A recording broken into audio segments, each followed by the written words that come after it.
When you think about a mowing business, you probably simply think, oh, well, it's just typical cutting of the grass for customers who want their grass cut, right?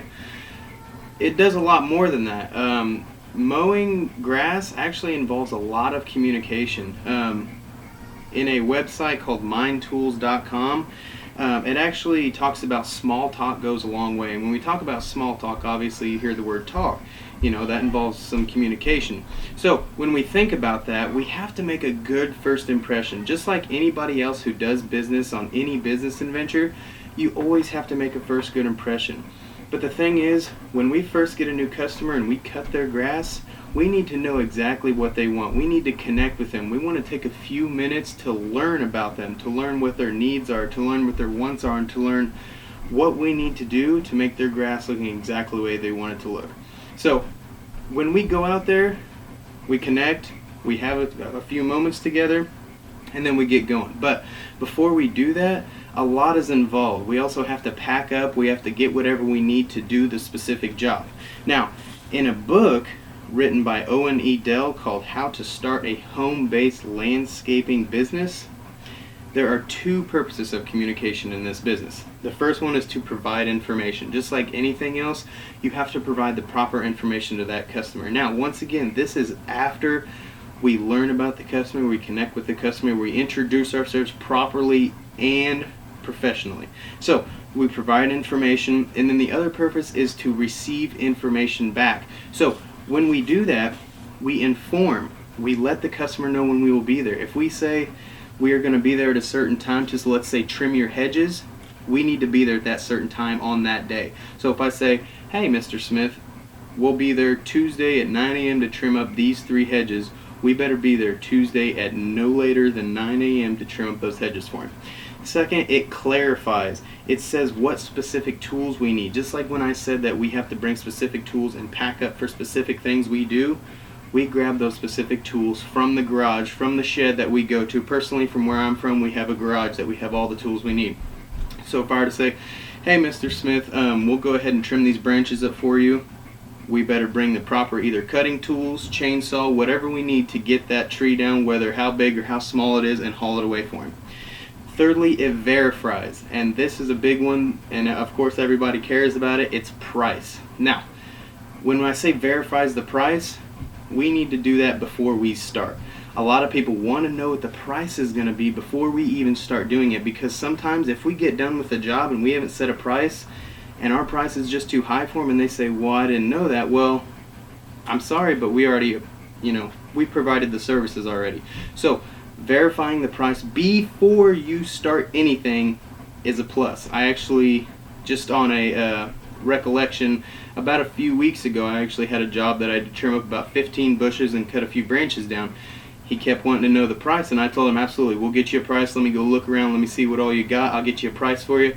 We agreed on the price, we shook on it, I performed the services, he paid us, we took everything away, and we left. Fourthly, it documents. It says when the work was performed. Now this kind of relates to informs, but you need to document. You need to make sure you have document of when you said it was done, and that document should say the exact time you said it was done when you informed him. And lastly, it protects. Now this is a big one that helps workers. When I say protects, it just kind of helps the workers. Let's say, since I'm the foreman, I do have instances where I have guys show up late. So by protecting them, I would say something like, hey, this is your last warning. You need to make sure you show up on time when you're supposed to be here so that we can all start on time. That's a way that we can protect somebody and let them know that, hey, this is your last warning, so we don't just come up to them and say, hey, I'm sorry, but you're late. You might as well go home.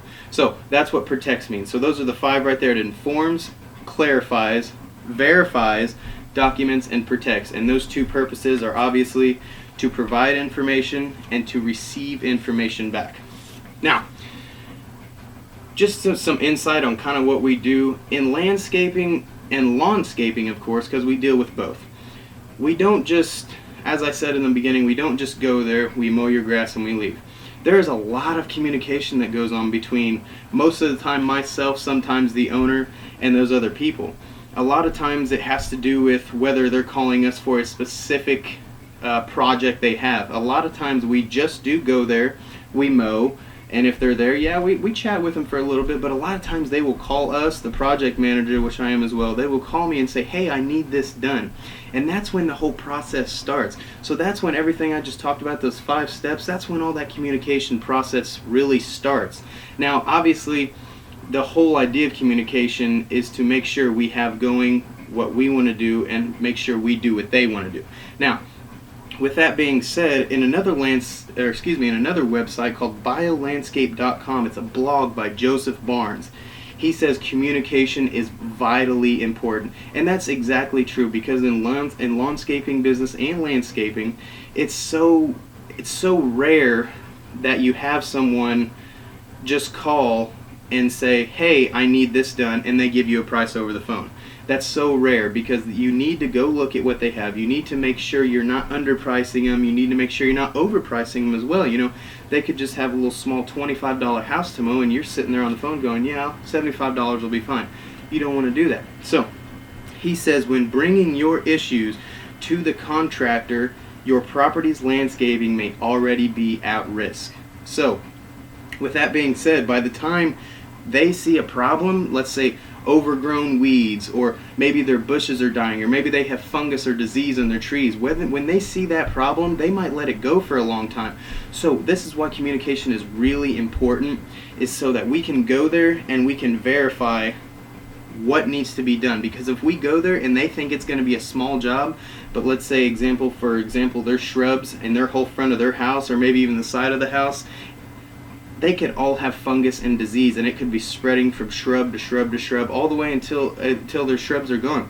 So we need to make sure we communicate what needs to be done, because sometimes in that instances, if they all have disease and it's spreading, there might be too much work. There might be a major workload, which leads to major expense. So that is why communication is so very important when talking about landscaping and lawnscaping.